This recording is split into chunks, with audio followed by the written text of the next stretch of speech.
The first time I heard someone tell me I was too old for something, it came from the lips of a man who would later change the way I looked at myself forever. My name is Emily Parker, and for a long time I carried myself with the quiet belief that maybe my best years had already passed me by. I was 51, a widow for nearly a decade, and though I worked hard to maintain my independence and keep a warm home, a part of me often felt invisible. My daughter, Hannah, was grown and busy with her own life, and my world revolved around my small bookstore cafe tucked on a corner street in Asheville, North Carolina. Books and coffee were my companions, and I told myself I was content, though deep inside I wondered if life still had surprises left for me. That summer, our town hosted a local arts festival, and the cafe was busier than ever. Artists came in with paint-stained hands, travelers asked about local authors, and young musicians set up near the street with guitars and hopeful eyes. That was when I first saw him. His name was Jack Turner. He was 33 tall, with sun-browned skin and a smile that seemed almost too easy for someone his age. He had moved to town to teach at the community college, filling in as an adjunct in the history department, and he walked into my cafe like he had always belonged there. "Coffee black, no sugar," he ordered the first time, his voice warm, confident. When I handed him the cup, his eyes lingered on me a second longer than most people's did. I brushed it off, convinced it was just the friendliness of a newcomer. But he came back the next day, and the next, until it was clear my cafe had become his daily stop. Over time, conversations grew. Jack had a way of speaking that drew people in, and though he was young, he carried himself with an intelligence that made him seem older. He asked about the books I stocked, about the rare first editions I sometimes displayed, and about my life. He really listened in a way that felt rare. I found myself laughing more than I had in years, enjoying his presence, even looking forward to his visits in ways I tried not to admit. One evening, after the cafe closed, I found him sitting outside with a notebook, scribbling something. I sat across from him with a cup of tea, curious. "History lectures," he explained, tapping the pages. "But really, I think I'm just stalling. This town feels more like home than anywhere I've been in years. And your cafe, it's the heart of it." I laughed at the flattery, shaking my head. "It's just coffee and books." "No," he said, looking at me with a steadiness that startled me. "It's comfort, and you make people feel at ease. That's rare."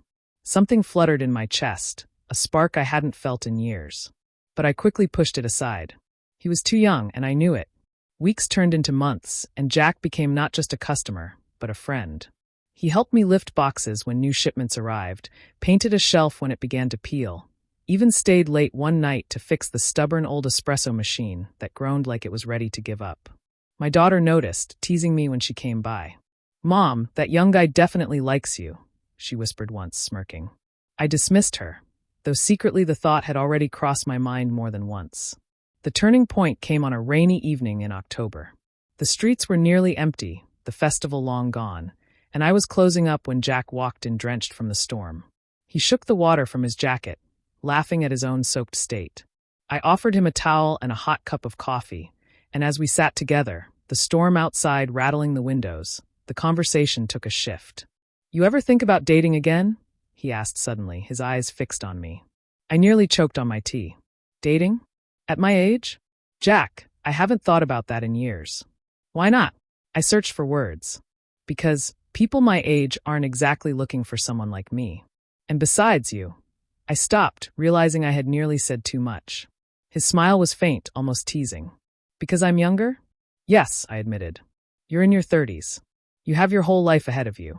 I'm old enough that people would laugh if I even thought about someone like you that way." And that was when he said it. He leaned back in his chair, eyes thoughtful, and said, "Maybe you're too old for me, Emily." The words stung more than I expected. I forced a smile, pretending it didn't matter, and looked away. "Exactly. That's why we're friends, and nothing more." But then something unexpected happened. Instead of pulling back, he leaned forward. His voice softened, and there was something raw in his tone. "That's what I told myself too. But every time I see you, I realize how wrong I am." The silence that followed was heavy, broken only by the rain. My heart pounded, confused and afraid, but also alive in a way I hadn't felt in so long. From that night on, something shifted. We tried to carry on as if nothing had changed, but the air between us was different. A glance lingered longer, a smile carried hidden meaning, And when his hand brushed mine one afternoon while we were shelving books, I felt the electricity of it all the way through me. Jack didn't hide his feelings.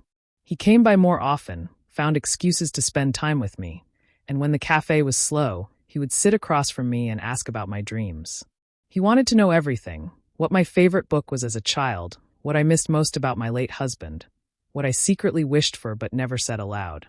"You're extraordinary," he told me once, his voice firm. "And I don't care how old you are. I want you to stop thinking that's some kind of barrier." I struggled with it, truly I did. Society had a way of making women, like me, feel like we were no longer allowed to be desired, no longer allowed to be chosen.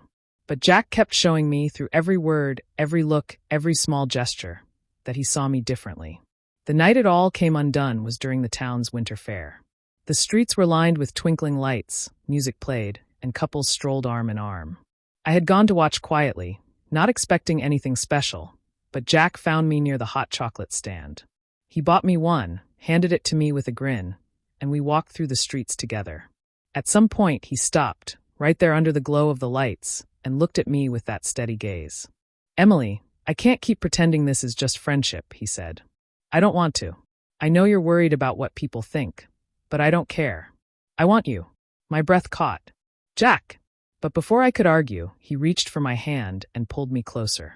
The warmth of him, the certainty in his touch, melted every wall I had built. And when he kissed me, right there in the middle of the crowd, I forgot about age, about doubts, about every reason I had told myself no. All that mattered was that someone had seen me, really seen me, and wanted me as I was. That night, for the first time in years, I allowed myself to believe that love didn't belong only to the young. It belonged to anyone willing to open their heart. Jack never again mentioned me being too old. In fact, he laughed about that first conversation, calling it the dumbest thing he had ever said. And as time went on, his actions proved him right. He stood beside me through long days at the cafe, celebrated holidays with my daughter and me, and held me close when old insecurities crept in.